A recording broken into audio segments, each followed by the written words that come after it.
मैदान में जाके लड़ो, जैसे खानवा की लड़ाई, गागरोन की लड़ाई, खातोली की, बाड़ी की। और दुश्मन की सेना बहुत ज्यादा है, अपनी सेना का मत, किले में बैठ के लड़ो। किले में बैठ के लड़ो, पार पड़ जाए तो ठीक है, वरना क्या किया जाए, साका।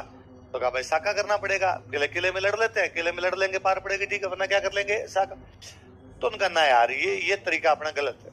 कैसे कि देखो 1303 में हमने साका किया अलाउद्दीन खिलजी के खिलाफ, सारे लड़ते हुए मारे गए, तो किले में कोई बचा ही नहीं।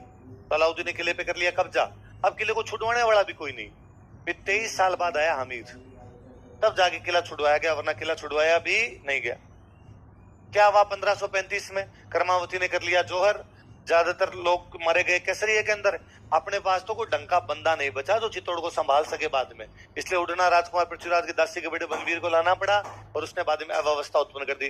विक्रमादित्य को मार दिया तो भला हो, पन्ना दहेगा, उदय सिंह को बचाया गया, वरना मेवाड़ का तो वंश समाप्त कर देते वो लोग। तो ये तो यार दिक्कत, ऐसे नहीं लड़ेंगे तो क्या किया जाए, तो एक काम करते हैं, आधे लोग किले के अंदर बैठ के लड़ते हैं, आधे लोग किले से बाहर लड़े।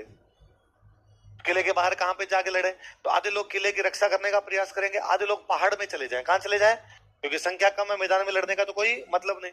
यदि किले के अंदर जो लोग बैठे किले को बचा लेंगे तो सबसे अच्छी बात है। यदि वो किले को नहीं बचा पाते हैं तो जो बाहर पहाड़ों में बैठे लोग हैं वो कम से कम मुकाबला तो करेंगे, किले को छुड़वाने का प्रयास तो करेंगे। क्या ये बात ठीक है? तो किले के अंदर कौन रहे, किले के बाहर कौन जाए, कि किले के बाहर जाएगा उदय सिंह।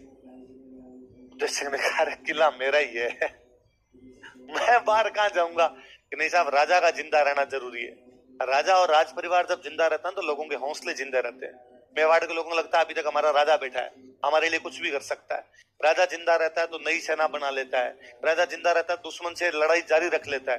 राजा ही मर जाता है तो सेना किसके झंडे के नीचे है, नई सेना कौन बनाए, जनता किसको टैक्स दे, फिर जनता इस राजा को नहीं दे के दुश्मन को टैक्स देती है, अपना तो पूरा सिस्टम ही समाप्त हो जाता है। तो कहा ठीक है, तो उदय सिंह को कहा गया आप पहाड़ियों में जाओ। तो उदयपुर में पहाड़ियां पड़ती, गिरवा की पहाड़ियां, कौन सी है, देखो उदय सिंह गिरवा की पहाड़ियों में चला गया।